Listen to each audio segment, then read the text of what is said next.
ప్రభు అయిన యేసుక్రీస్తు వారి యొక్క నామం పేరట మీ అందరికీ శుభాభివందనాలండి. దేవుని వాక్యమును చదువుకుందాం. దావీదునకు చూపిన శాశ్వత కృపను మీకు చూపుదును.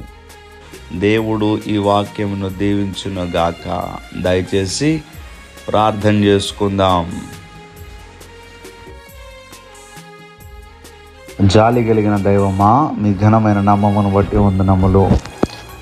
మా జీవితాలలో మరొక రోజును మాకు దయచేసి ఈరోజు నీ బిడ్డల వారి పనులు ప్రారంభిస్తూ ఉంటుండగా నీ బిడ్డల పనులకు తోడుగా ఉండండి. విదేశములలో ఉన్నటువంటి బిడ్డలను మీరు జ్ఞాపకం చేసుకుని ఎవరైతే బలహీనులుగా ఉన్నారో వారికి స్వస్థత మీరు దయచేయండి. చక్కటి ఆరోగ్యంతో నింపండి ప్రభువా. మీ ఆదరణ వారికి అనుగ్రహించండి.